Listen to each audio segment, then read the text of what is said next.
ग्रामीण क्षेत्र अनपढ़ वैसे बोल जानता नाने और या चंबल की भाषा है। वैसे हम पूरे देश में विदेश में भ्रमण करे हुए, दक्षिण भारत में हूँ, रामेश्वर कन्याकुमारी जितने तीर्थ थे पैदल यात्रा, और हमें उत्तर भारत से दक्षिण भारत में ज्यादा आस्तिक भाव मिले हुए, देवस्थान मिले हैं और भैया बड़ी संस्था मिली है। हम कलेक्टर साहब को बार बार वंदन करते हैं, अभिनंदन करते हैं।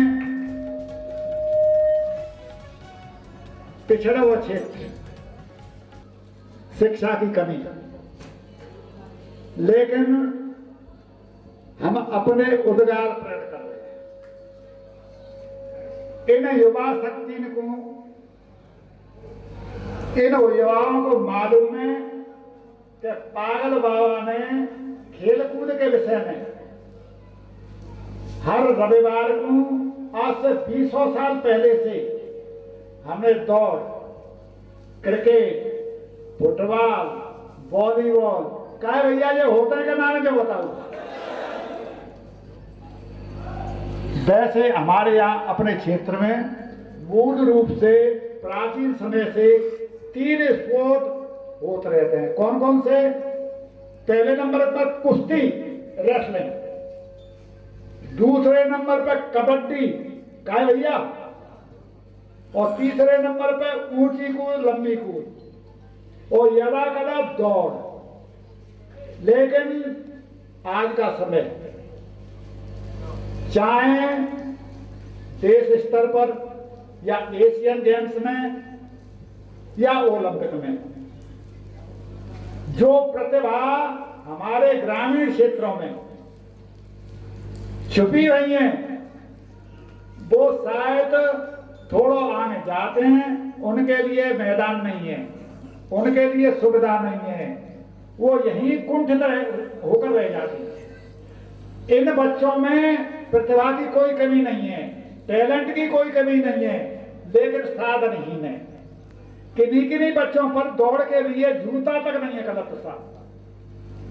इन अभावों में भी यहां राजस्थान, मध्य प्रदेश और उत्तर प्रदेश से यहां बालक आए हैं और बड़े प्रतिभावान हैं, इनमें कोई कमी नहीं है। यहां पहले नंबर पर भी जो बच्चा है, कौन सा भैया खड़ा हो? 1600 मीटर वाला कौन सा बच्चा प्रथम आया है पहले नंबर पर? हाँ तो वो खड़ा तो नहीं हो, पहले नंबर वाला खड़ा है जा। दूसरे नंबर वाला, तीसरे नंबर वाला,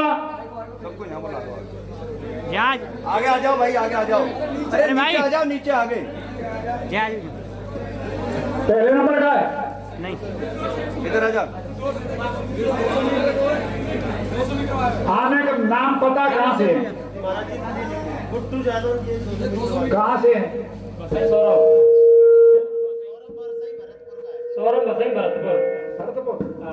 ये भरतपुर यहाँ केवल क्षेत्रीय खेलकूद की प्रतिभा नहीं, यहाँ भरतपुर, धौलपुर, मुरैना, ग्वालियर, आगरा, वहां तक के लड़के और प्रतिभागी आए हैं।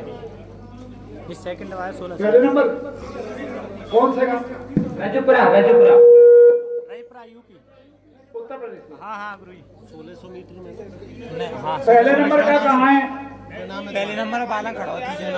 हमारा कहने का मतलब ये है कि ये छिपी हुई प्रतिभा किसी स्टेडियम में दौड़ करने के बाद नहीं आई है, ये तो केवल गरीब घरों से और रोडों से और बेड़ों से निकल के ये प्रतिभा है। इनके लिए अगर सुविधा मिले तो प्रांत स्तर पर, देश के स्तर पर, और संभावना यह काफी है, संभावना ओलंपिक तक, एशिया तक की यह संभावना है। लेकिन आपकी जो भावना हमारे कथा सामने कि आप खेल कूदों के प्रति जागरूक करना चाहते हैं, हम वचन देते हैं कि अगर इन्हें सुविधा मिले तो राजस्थान तक पहुंचाने की हमारी गारंटी है। और भैया खेलों में काफी तुम्हारे लिए संभावना है। सर्विस की काफी संभावना है। राजस्थान स्तर से अगर देश स्तर पे पहुंच जाएंगे तो निश्चय गारंटी है पैसे की कमी नहीं रहेगी, जॉब की कमी तुम्हारे पास नहीं रहेगी। इसी तरह दौड़ेंगे तो शायद ओलंपिक में भी तुम किसी दिन पहुंच जाओगे। दूसरी बात, हमारे यहाँ वेदों में कहा है, वेदों में हमारे यहाँ कहा है, जीवेर शरद शताम, हे बालको 100 साल जिए, 100 साल तक तुम जियो, लेकिन कब? जब निरोग रहोगे, रोग से रहित रहोगे तब। अरे भैया गामती भाषा में कह रही है, आज देश में 65% युवा शक्ति है और वो 65% युवा शक्ति अगर निरोग रहेगी, समाज निरोग रहेगा, देश निरोग रहेगा, आगे बढ़ेगा। लेकिन अगर युवा शक्ति बीमार हो गई, समाज बीमार हो गया तो देश बीमार है।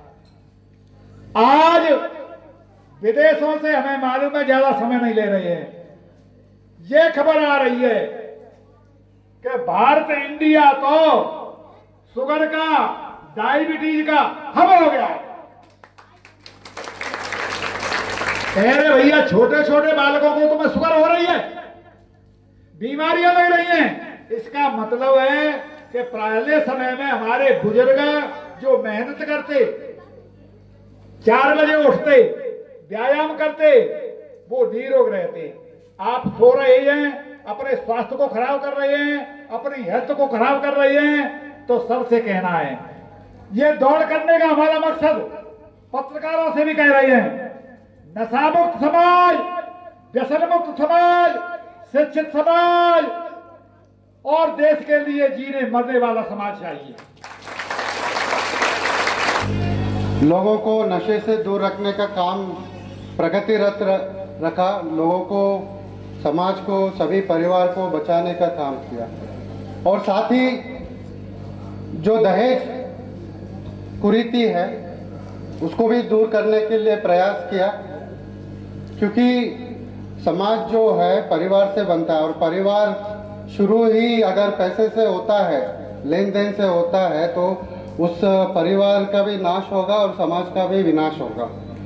और महाराज आपने जो काम किया है बहुत बहुत देश सेवा के लिए बहुत ही बड़ा काम है। और महाराज कह रहे थे कि यहाँ पे हर सप्ताह भाग दौड़ प्रतियोगिता, फुटबॉल ये सब कराते थे। महाराज जी मुझे अपना जो स्कूल की याद आ रही है। मैं रामकृष्ण विद्याशाला में रामकृष्ण मिशन में पढ़ाई किया था। उसमें स्वामी विवेकानंद ने उन्होंने कहा था कि पूरा दिन पूजा पाठ करने से अच्छा है कुछ समय जाके फुटबॉल खेलो। उनके कहा हुआ शब्द है, उनके कहा हुआ शब्द और आज आपके मुंह से जो सुना दोनों एक ही।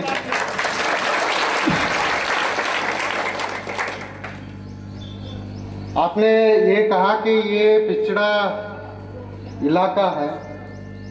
मैं बिल्कुल नहीं मानता हूँ ये पिछड़ा इलाका है, बिल्कुल नहीं है, क्योंकि जितना पानी यहाँ उपलब्ध है, जितना हरियाली यहाँ उपलब्ध है, और कई जगह पे हम जाके देखते थे। मैंने राजस्थान के कई जगह पे रहा हूँ। कुछ जगह पे इतने रेतीले इलाके हैं, पानी बूंद पानी के लिए दूर दूर जाना पड़ता है। यहाँ पे पानी इतना है, चंबल नदी बह रही है, रेता इतना है और इतना पत्थर है, तो लोग उसी में खुश है।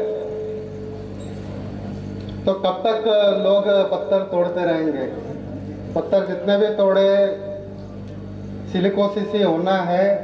उससे आगे बढ़ने के लिए तो वही लोग बढ़ते हैं जो बड़े बड़े कारोबारी होते हैं, बाकी सब बस ऐसे डोलते रहते हैं। हालांकि सुप्रीम कोर्ट ने रोक दिया जो भी काम थे, वो बात अलग है। बट आपने इन बच्चों को स्पोर्ट्स में आगे बढ़ा रहे और पढ़ाई के लिए आप इनको प्रेरित कर रहे हैं। मैं तो मानता हूँ किसी भी समाज में जो युवा शक्ति है, क्या भैया पढ़ रहिएगा, ऊंचे स्तर पर पढ़ रहिएगा, लग गएगा। देखिए कुछ समय पहले यहाँ से पुलिस भर्ती में कई नौकरी में लगते थे। आज हमारे इलाके से एक एसडीएम सचिन वो भी बना है, कई सारे अधिकारी बने इसी इलाके से। यहाँ पे सिर्फ और सिर्फ अपॉर्चुनिटी के अभाव है, यहाँ पे कोई रिसोर्स के अभाव नहीं है, पैसे के अभाव नहीं है, लेकिन अपॉर्चुनिटी और जो प्रायोरिटी के जो है, प्रायोरिटी जो है पढ़ाई लिखाई होना ज़रूरी है। पढ़ाई लिखाई मतलब सिर्फ डिग्री हासिल करना नहीं है।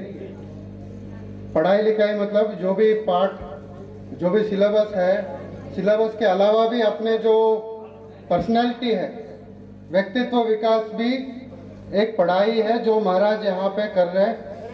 चरित्र निर्माण करना ज़रूरी है। और महाराज जी यहाँ पे समाज में, यहाँ आसपास के कई बच्चों को स्पोर्ट्स प्रतियोगिता करा के वो चरित्र निर्माण कर रहे हैं। महाराज जी मैं एक और चीज़ आपको अवगत कराना चाहता हूँ। हालांकि अभी आचार संहिता लगी है, मैं कोई घोषणा नहीं कर सकता।